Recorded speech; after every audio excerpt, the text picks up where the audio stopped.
Alright, welcome viewers. This is JJ Wilson. Welcome to my channel.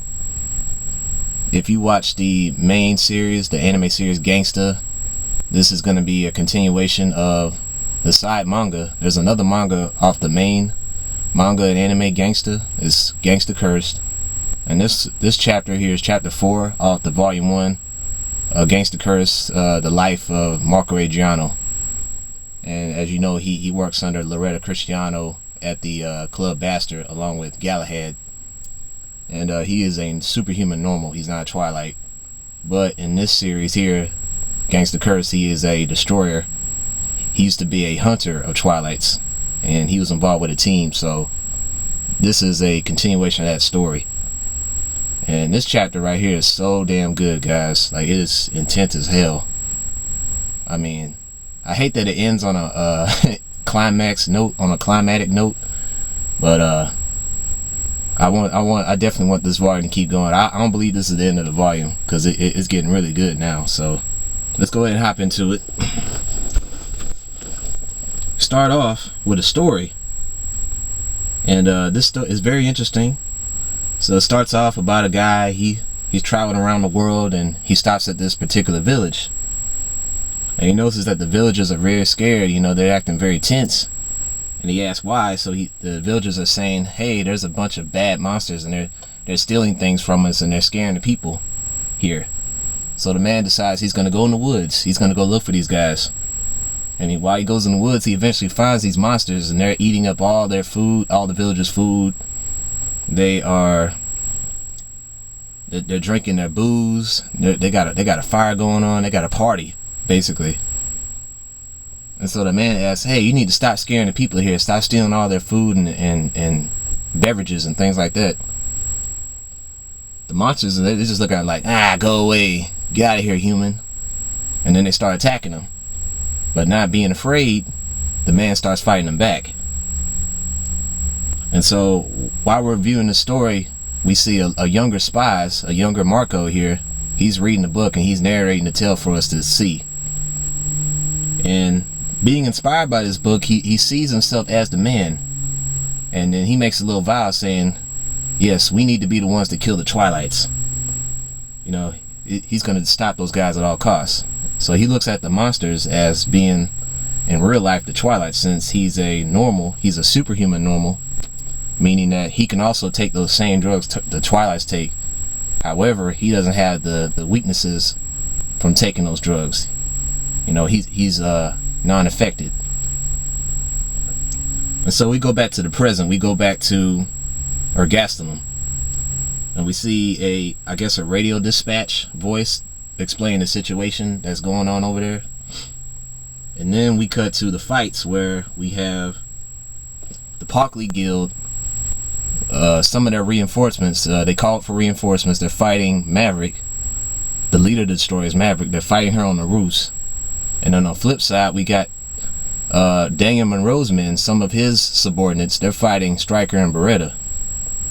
And so we go to the roof scene, and oh my goodness, folks, this girl Maverick is a beast. She is unbelievable, man, and cold-blooded too. But check this out. So Maverick is killing all these reinforcement guys one by one. Like, she is just easily disposing these guys. And the club man, who we find out later, the name is Bruno. So Bruno's looking at this girl like, man, this girl's no pushover. She is tough as they come. And some of these reinforcements guys, they're so damn thick-headed, they don't realize what they're going up against. And one of them tries to go at Maverick again, and he's like, no, what are you doing? She's not your average girl. And so she ends up grabbing dude by the throat, and she ends up stabbing the guy, killing him instantly. And then check this out. One panel, one of the pages, she disappears. Like, you don't even see her anymore. And the next thing you know, she sliced up 5 men all at once, like in a combo. It was so crazy seeing that. And they all ended up dying. They all got killed after that one combo by Maverick. It was just insane. So having enough, Bruno finally gets at Maverick, and he's able to catch her. He pins her to the ground. And of course, like all the other mercenaries, when they catch the hunters, asking them like, who are they, where they're from, you know, why are you here, stuff like that. But Maverick's not even listening to him. It seems like she's talking to herself here. She's like, the pain I'm feeling right now is not what Abo is experiencing. And if you read the last chapter of this manga, we find out that Abo, actually we don't know who Abo is, but she says his name during a speech that she made to herself. She's saying, wait for me, Abo. So I don't know if this guy's alive or what, or he might be their actual leader. But either way, it's you know, she's saying the pain that he's feeling is not what she's feeling. And she ends up kicking off Bruno. She gets Bruno off of her. And the next thing you know, Sandra steps up to fight Maverick. And she's trying to catch Maverick, and she just can't get her. Until she finally throws a reverse punch to Maverick's face. But Maverick, man, this is a beast moment right here, folks. She grabs the girl's punch barehanded. Like it wasn't shit. Like she just grabbed it like it was nothing. And then she uses her sword, her blade, slices the shit out of Sandra's chest. And Sandra has pretty big breasts, and she just sliced them up. Like, split her open. Gave her a huge scar. And she wasn't done yet. Maverick wasn't done with her yet. She goes up to her ear after she cuts her, and she was like, hey, does it hurt? Is it agonizing? You want me to kill you? I was like, wow. And so after seeing that, Bruno hits Maverick off Sandra. Like, I guess he kicks her, and he catches Sandra, who is severely wounded. And then Maverick stops herself from falling off the roof, and next thing you know, she's noticing there's more Twilights down there, more of the guild members trying to look for their comrades. And I guess deciding that she wants to kill those guys, she's gonna kill them. Maverick takes one of the dead bodies on the roof, and she throws the body down the street so those guys can see what it is. It's like, holy shit, what's that? And so Maverick goes down there, and then she proceeds to kill them. And so while this is happening, Bruno takes Sandra, who's about to die because she got cut so bad. So he gets down the street level with Sandra. You know, he's telling her not to, hey, you need to stop talking. You know, you need to try to get through this. And then Sandra's like, hey, I'm not gonna make it. Don't worry about me. You need to worry about yourself because you have a family. You the one with a family. I don't. And you know, like there's nothing I can do anymore. And basically Sandra's telling Bruno, hey, you need to live because, like I said, you have a family.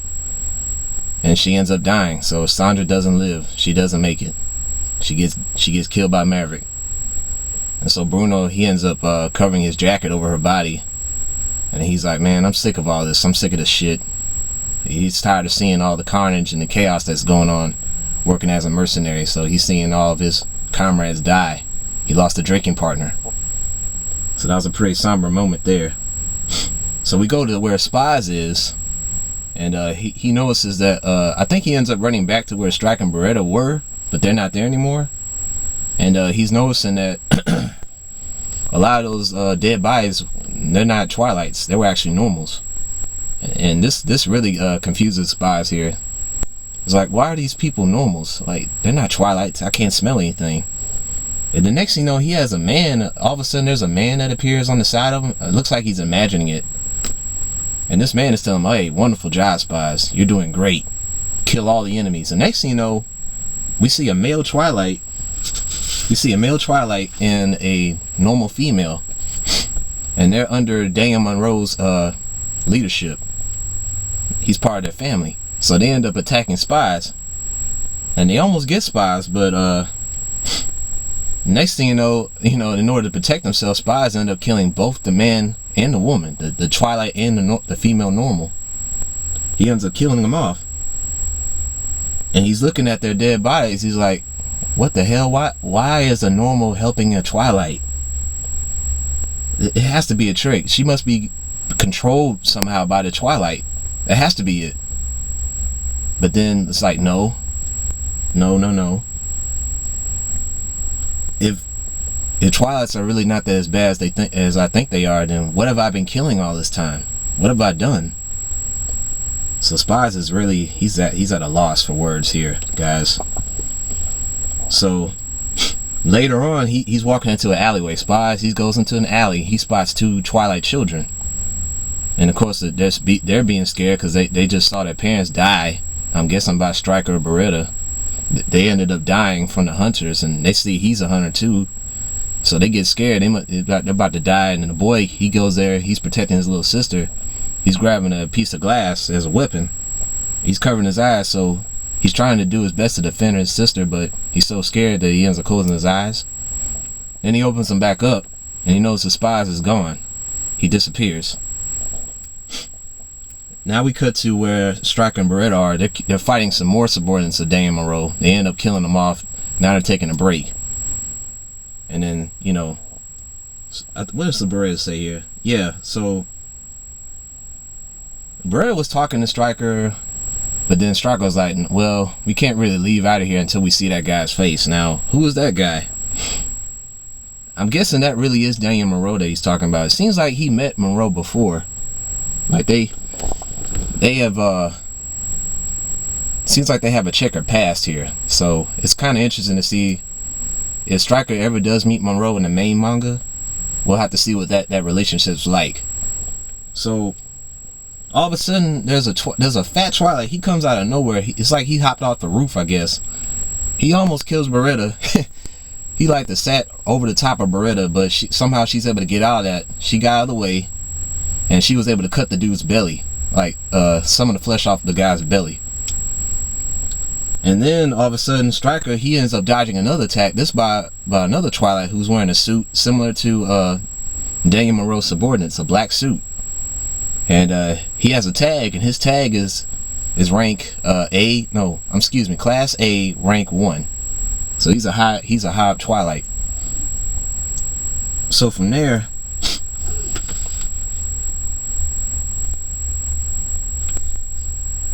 so yeah, the fatty was like, oh, ooh, I like that girl. You know, he's looking at Beretta, and Beretta got really scared. She's going, Stryker, help me. Because that dude is kind of a pervert, as you can tell. And yeah, even Stryker's like, yeah, man, not only this guy a fat ass, he's also a perverted motherfucker. So, and then the fat dude was like, yeah, man, I don't really like suits. And so the suit guy's like, we must dress this way. The suit guy, he seems like he's pretty proper. He's real proper, like he's almost like a butler. So it's like we have to dress like this so we can have a good representation of the Monroe family. And so basically they're more reinforcements for Daniel Monroe, the fat dude, and the suit guy, because they figured, you know, they need to go out there and help the mercenaries, and they see that more of their subordinates got killed off, and as well as because of Stryker. And so when Stryker heard the guy talk about Monroe's name, that's when he figured it all out. It's like, so these guys are working under Monroe. No wonder these normals were acting crazy. No wonder these motherfuckers were working with Twilights. They work from Daniel Monroe. So where is his ass? Where's Daniel Monroe? And he got really pissed off, and he took off his tonfas that he uses around his back. He's about to fight the suit guy who uses a sight weapon, and the fatty who, I really don't know, I forget what weapon he uses, but I guess he uses his body because he has scars everywhere. He's an ugly ass motherfucker. So now we go to the estate, and we see the rest of the Monroe family. They're fighting out the anti-Twilight faction. These guys are normals who have a deep hatred for Twilights, and they're using this opportunity to attack all the head families, in a sense. So they know that Monroe is helping Twilights, so they're going after Monroe. And we see one of the handymen in the main series, Nicholas. He's in his early 20s here. He's fighting off the normals who are trying to get inside the estate. But inside the estate we have Daniel Monroe himself. He has his guys, his right hand man, and he has Warwick, the other half of the handyman. He has him in there as well. And so he's asking Diego Montez the situation. He's asking him, hey, what's going on out there? Even though it's kind of obvious, he's looking right out the window. And then so Miles is explaining, like, yeah, the anti-Twilights, they're using this as an opportunity to get at us, because now we took a lot of our best guys, some of our best men are out there in the streets. Now that our security is low, now they're trying to get up in here and try to kill us. So Warwick, hearing this, he wants to help out. He's trying to he wants to go out there and help Nick, because he knows there's way too many guys out there to fight for Nick to fight all at one time, even though he knows he can handle himself. But Monroe, after hearing Warwick, he's like, you're not going anywhere. This is none of your business. You need to stay out. And then Warwick's like, okay, since you don't want me to do that, I got another idea. So basically he's telling Miles if he has any type of weapons or wires, you need to go get them out of storage. And what we're going to do, we're going to set up a trap.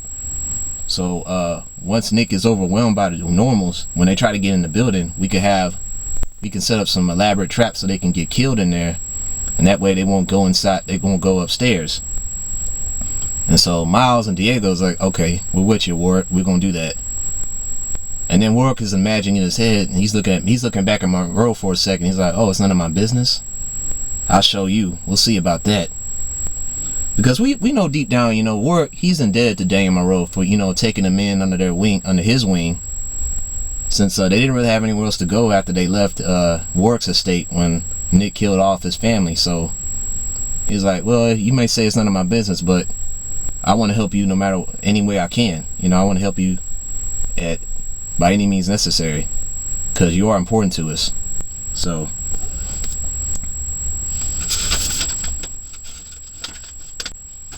yeah, so now we cut to the gun shop.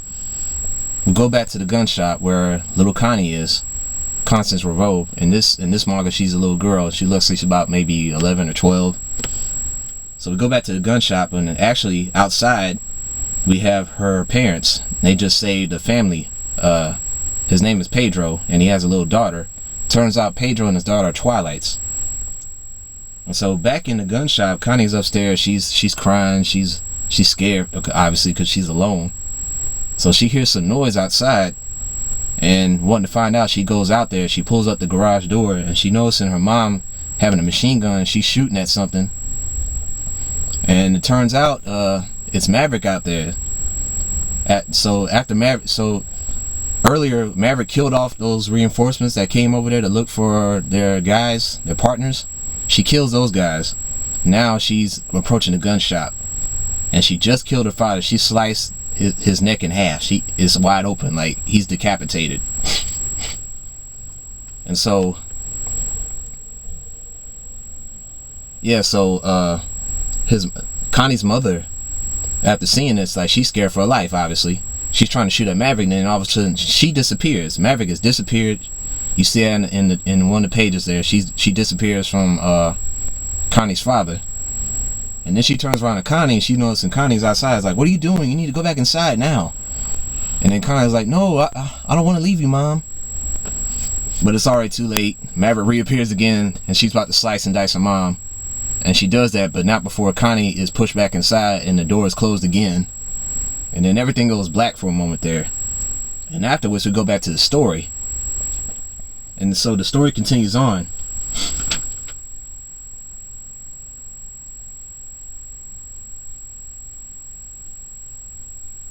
So yeah, we go back to the story. The monsters, they fight the guy, the man that left from the village. They're fighting him, and next thing you know, eventually he does defeat the monsters. And then after that, he goes back to the village. They find out what happened, and now he's praised as a hero among the land and the village, and they all live happily ever after. And so after that, we go back to the city. Spies meets up with Marie. The real name of Maverick. Maverick's real name is Marie.